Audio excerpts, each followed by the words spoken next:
Chapter 3: The Architecture of Memorability. Victory over adversity.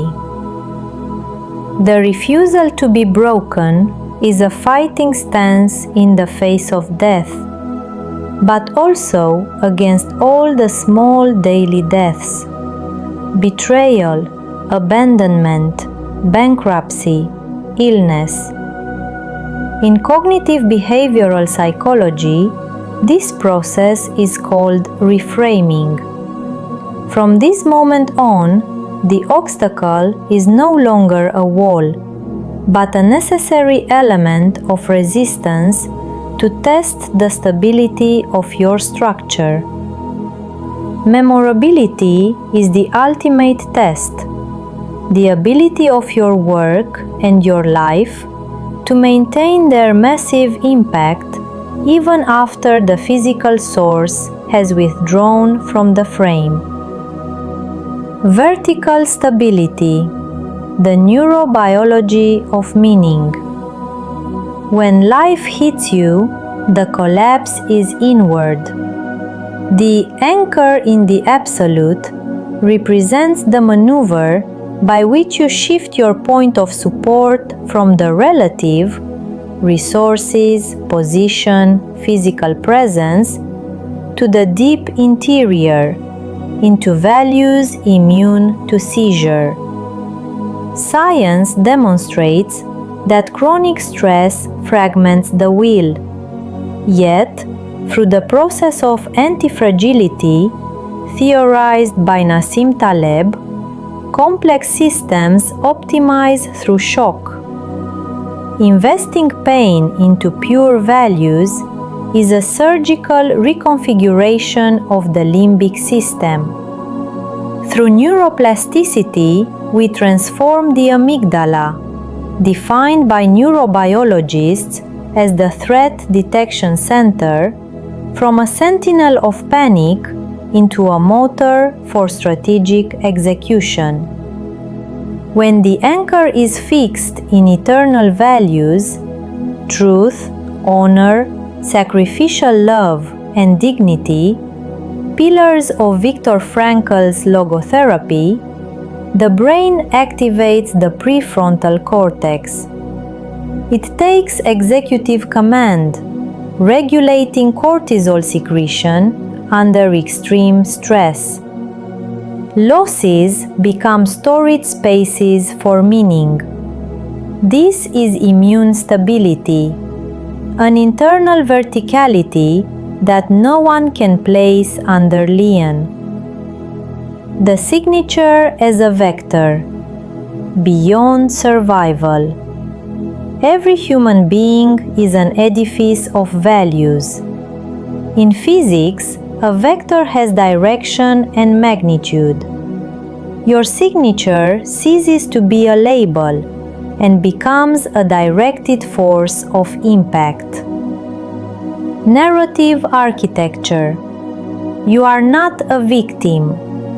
Every no you receive is the chisel that removes the excess stone from your statue. You extract raw meaning from trauma and inject it into your signature. Energy conservation. Scientifically, no trauma is lost. It is merely transformed.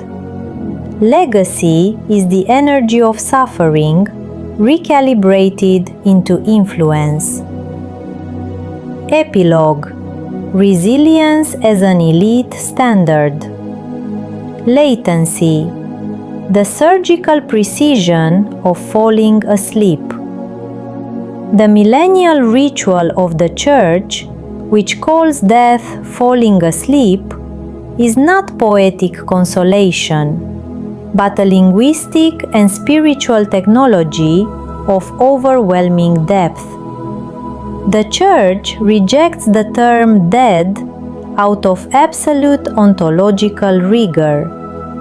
Naming the departed as those who have fallen asleep is the recognition that life was not cancelled, but entered a state of rest. of silent vigil and enlightened waiting.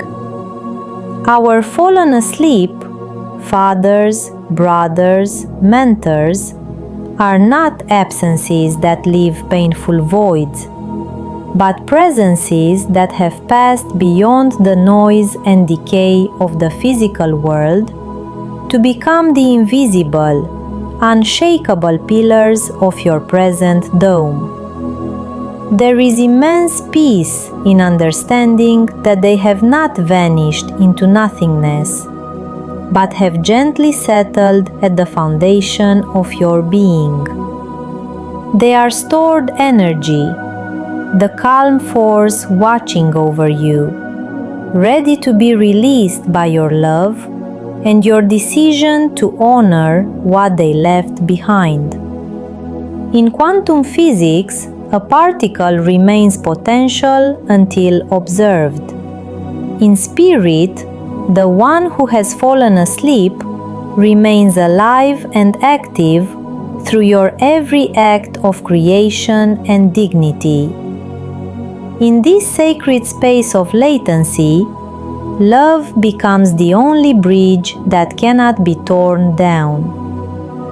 Falling asleep is the sacred promise that the bond has not broken, but has transformed from a fleeting touch into an eternal support, shoulder to shoulder, in the unseen plane of values that never die. They are not former, they are. This is your victory over death, the transformation of mourning into vertical stability, and of tears into the holy mortar for your eternal edifice. They are home within you, providing the roots necessary for you to reach the sky. They are the prayer that sustains your breath when the air becomes thin with pain. Look into the structure of your life, and you will see that it does not stand on a void, but on their love that has conquered time, space, and finitude. They are your foundation, your silence full of meaning, and your strength to move forward without fear. Final verdict: equipping, not consolation. The friction of criticism and failure produces the heat necessary to polish the diamond. This protocol does not offer a simple bandage, but equipping. We transform the spectator of pain into the architect of their own legacy. Ask yourself today, looking into the mirror of your own struggles, are you a ruin waiting for time to grind it down, or are you an edifice that masters chaos through the strength of its own structure? I am Felicia IANCU. This is my signature. Rise your structure.